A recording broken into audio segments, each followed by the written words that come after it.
Today, President Trump declared his intent to, quote, go after people for what he claims were attempts to interfere in the 2016 election by claiming that Russia was seeking to influence the result. The president insisted that former President Obama was guilty of crimes for what Trump said was his role in weaponizing intelligence.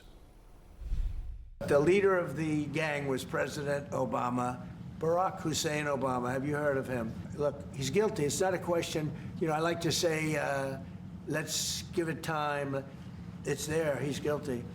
This was treason. CNN's Kevin Liptak is at the White House for us. Kevin, it's notable this response came during a question about Ghislaine Maxwell, but can you fact check what the president is suggesting here? Yeah, and just to underscore, these are very striking comments from the president. He's accusing Barack Obama of sedition. He said he was seditious. He's accusing him of treason.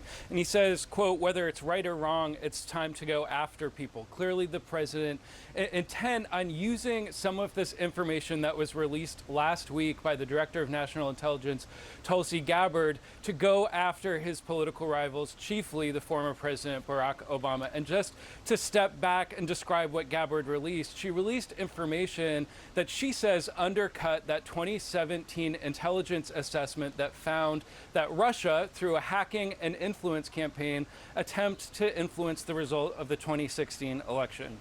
She seems to be relying on sort of correspondence that was sent between Obama officials that said that Obama wanted a new assessment into this. And what President Trump seems to be seizing on is the fact that an initial assessment found that Russia was not successful in influencing the results of that election. But both Trump and Gabbard seem to be twisting some of what the intelligence found. The intelligence community found that Russia did attempt to influence votes through things like hacking emails, things like social media campaigns, but it never found that it actually hacked into voting systems and changed votes, even though it attempted to breach some of those systems. But President Trump seems to be using some of this new findings and documents that have been released by his intelligence chief to go very harshly after President Obama. And certainly it has always been true that the Russia investigation that really clouded the first 2 years of his first administration